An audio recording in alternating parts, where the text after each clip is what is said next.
Merry Christmas!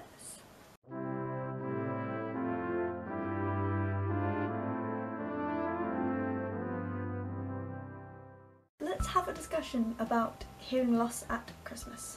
My hearing loss was quite slow, so I didn't really realise it until last year.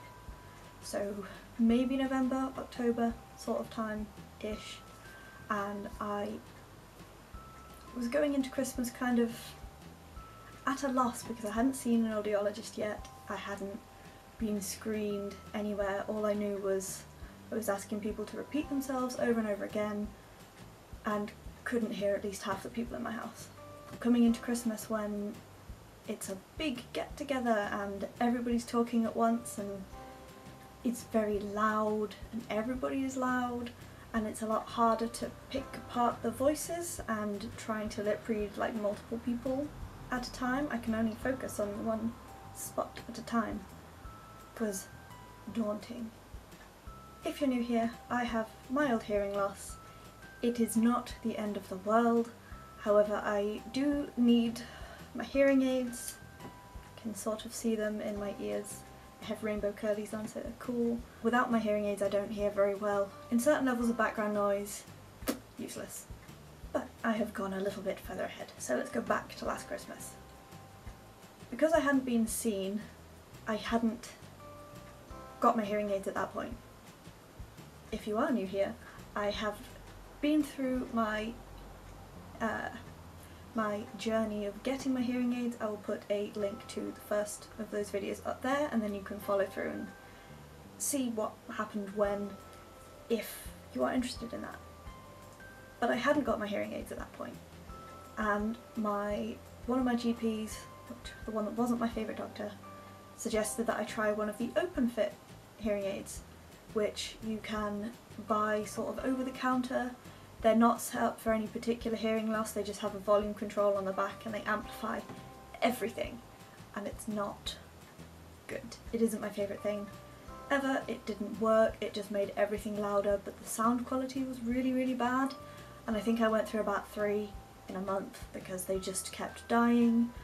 One of them, the battery didn't, like the batteries that came with it you couldn't actually buy anywhere, so I had to get a little piece of paper under the little battery thing to make it small enough to fit just a battery.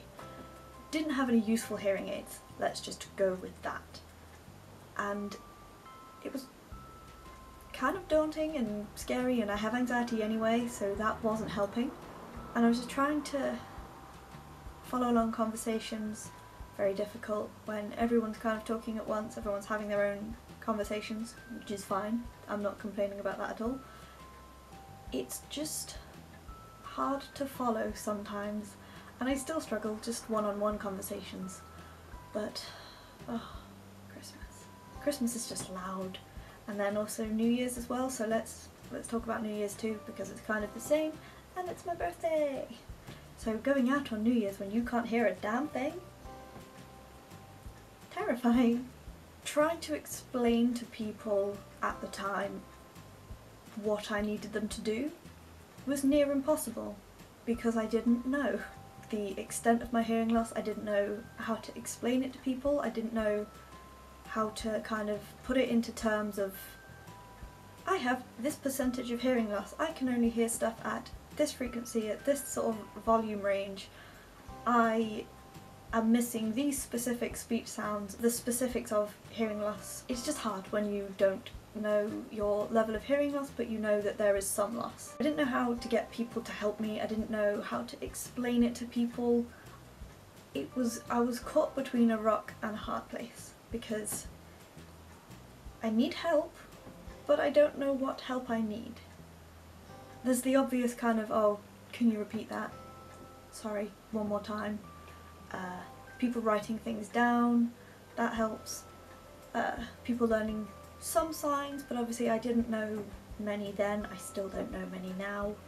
I'm trying. I just kind of felt lost and kind of in my own little bubble because I couldn't hear and I couldn't take part in everything to the extent that everyone else was. A lot of it can be put down to the fact that I didn't know the extent of my hearing loss and I didn't know how to communicate my struggles to others.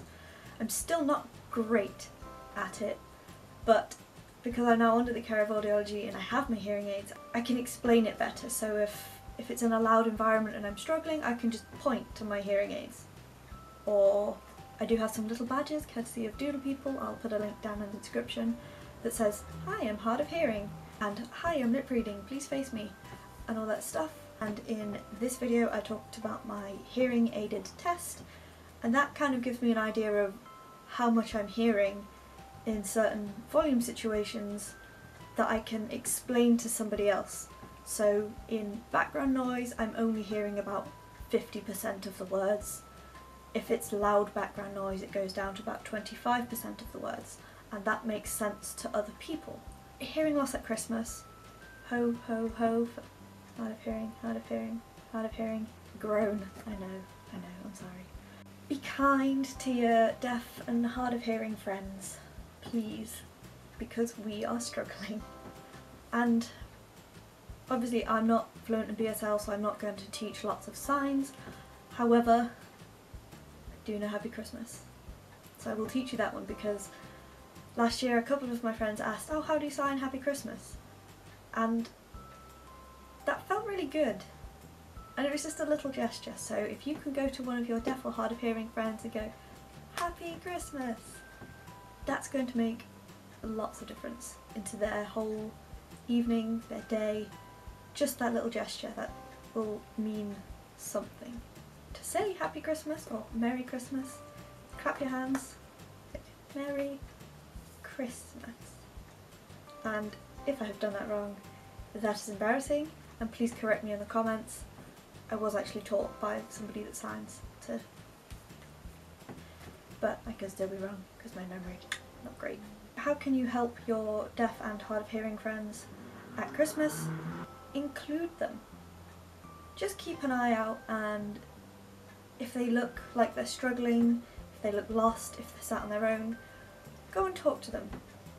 And by talking I don't necessarily mean verbal talking. You can write a note on a piece of paper. You could send them a text across the room. You could take your phone and just show them the message. You could give them a wave and, "Hi, Merry Christmas." You could just ask them if they're okay. You could encourage people to try to speak one at a time.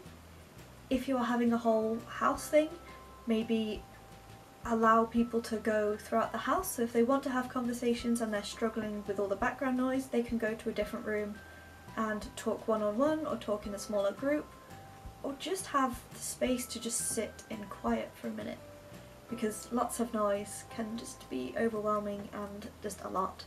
And sometimes I just take my hearing aids out for a minute so I can just chill out and relax. There is no one universal way to do it.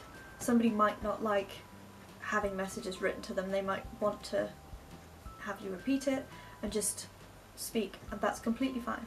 It's always best to ask the person in question, but if you just want to make a gesture, or if you want options, if they're new to hearing loss like I was last year, there are some options. Not necessarily drawing lots of attention to it, but just saying, "Oh hey, by the way, Max struggles with hearing, can we try not to talk over each other?" And most people are like, yes, and try their best. Deaf Christmases can be challenging. Please just be nice to your friends with hearing loss.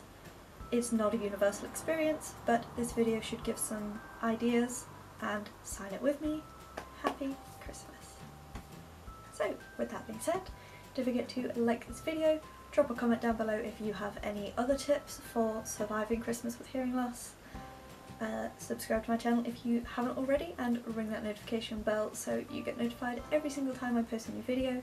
Videos go up every Saturday at 6 PM UK time, with at least one bonus video every single month, apart from this month, where it is Vlogmas, and it's 25 videos in 25 days. See ya!